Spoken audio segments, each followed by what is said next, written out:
কাচকি শুটকি মাছ নানা রকম সবজি দিয়ে কিভাবে রান্না করব কষিয়ে, সেই ভিডিওটি শেয়ার করব। আশা করি আজকের ভিডিওটি আপনাদের কাছে ভালো লাগবে। ভিডিওটি স্কিপ না করে ছোট্ট একটা লাইক দিয়ে দেখার জন্য অনুরোধ রইল। হ্যালো এভরিওয়ান, আসসালামু আলাইকুম, welcome back to my channel. আপনারা সবাই কেমন আছেন? আশা করি যে যেখানে আছেন অনেক অনেক ভালো আছেন, সুস্থ আছেন। আমি আলহামদুলিল্লাহ ভালো আছি। কাছে এবং দূরে, দেশ অথবা দেশের বাইরে যে যেখান থেকে ভিডিওটি দেখছেন সবাইকে অসংখ্য ধন্যবাদ। সবার জন্য অনেক অনেক দোয়া ও ভালোবাসা রইল আমার পক্ষ থেকে। তবে চলুন ভিডিওটি শুরু করা যাক। এখানে আমি পরিমাণ মতো কাচকি শুটকি মাছ নিয়েছি। আমার যতটুকু দরকার আপনাদের মতো আপনারা নিয়ে নেবেন। এখন সুন্দর করে ঠান্ডা পানি দিয়ে ভালো করে ধুয়ে নেব যতক্ষণ পর্যন্ত নোংরা পানি বের হয়ে সাদা পানি না বের হয়। দেখুন এভাবে করে আমি ধুয়ে নিয়েছি, সম্পূর্ণ দেখাই নেই, অফ ক্যামেরায় ধুয়ে নিয়েছি। এখন আমি যা যা দিয়ে রান্না করব সেগুলো নিয়ে নিয়েছি। দেখুন এখানে দুন্দুল কেটে নিয়েছি পরিমাণ মতো, মাছগুলো ধুয়ে রেখে দিলাম। এখানে আদা রসুন বেটে নিয়েছি। এখানে আমি পরিমাণ মতো পেঁয়াজ কুচি, মরিচ কুচি করে নিয়েছি, অনেকগুলো আলু কুচি করে নিয়েছি। দেখুন এখানে কড়াই দিয়ে দিলাম, চুলাতে চলে এসেছি। মাছগুলো আগে ভেজে নেব, তেল দিয়ে মাছগুলো দিয়ে দিলাম। দেখুন একটু লাল লাল করে ভেজে নেব। মাছগুলো ভেজে নিলে কিন্তু রান্নাটা শুটকি ভালো লাগে, আর ভেজে যদি না নেন রান্নাটা ভালো লাগে না। এই জন্য সব শুটকি মাছই কিন্তু একটু ভেজে নিতে হয়। এখানে মাছগুলো ভাজা হয়ে গেছে, উঠে নিলাম। এখানে জিরা দিয়ে দিলাম পেঁয়াজ কুচি, মরিচ কুচি, লবণ দিয়ে দিলাম পরিমাণ মতো, দিয়ে দিলাম রসুন বাটা, আদা বাটা দিলাম। এখন এগুলো সুন্দর করে কষিয়ে নেব।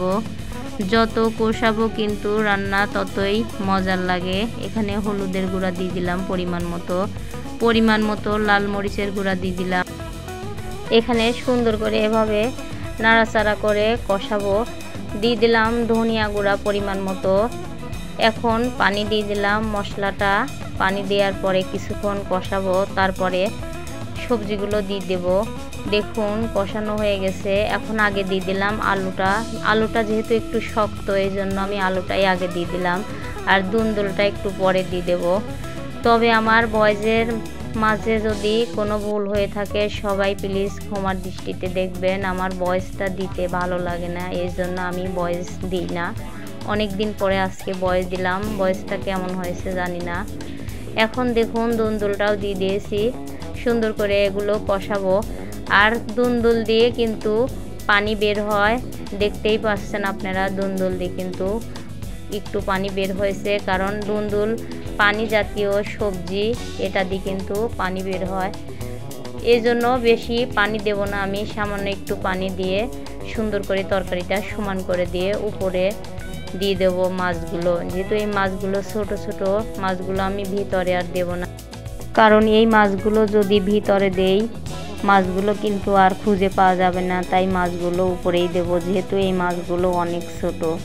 তাছাড়া চচ্চড়ি করতে গেলে কিন্তু মাছগুলো সবসময় নিচে দিয়েই আমি চচ্চড়ি করি, কারণ মাছগুলো একটু পুরা পুরা হয় কিংবা লাল লাল হয়, ভালো লাগে চচ্চড়ির সময়, তাই মাছগুলো আমি নিচেই দেই। দেখুন চচ্চড়িটা কিন্তু প্রায়ই হয়ে গেছে। এখন আমি সব দিকে এইভাবে ঘুরায় ঘুরায় চচ্চড়িটা করব, কারণ অনেক সময় নিচে গ্যাসের চুলায় সব জায়গায় কিন্তু আগুন সমানভাবে লাগে না। দেখুন এভাবে করে মাছটা আমার চচ্চড়ি করা হয়ে গেছে। দেখুন একটা প্লেটে পরিবেশন করে দেখাবো আপনাদের কেমন হয়েছে। তবে এতক্ষণ ধৈর্য সহকারে আমার ভিডিওটা দেখার জন্য আপনাদের সবাইকে অসংখ্য ধন্যবাদ। আর ভিডিওটি যদি ভালো লাগে অবশ্যই লাইক, কমেন্ট, শেয়ার, সাবস্ক্রাইব করে পাশে থাকবেন সবাই। দেখুন প্লেটে উঠে নিয়েছি, কেমন হয়েছে মাশাআল্লাহ, দেখতে কিন্তু লোভনীয় মনে হচ্ছে, খেতেও কিন্তু দুর্দান্ত স্বাদ হয়েছিল। সবজি দিয়ে যে এভাবে কাচকি শুটকি মাছ রান্না করা যায় আমি কোনোদিনও করি নাই, এই প্রথম করেছি। দেখুন আর যারা যারা আমার চ্যানেলে নতুন অবশ্যই সাবস্ক্রাইব করে পাশে থাকবেন।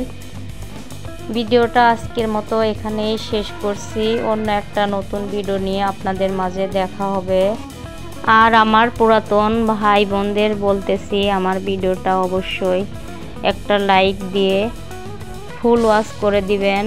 ততক্ষণে সবাই ভালো থাকবেন, সুস্থ থাকবেন। আল্লাহ হাফেজ। আসসালামু আলাইকুম।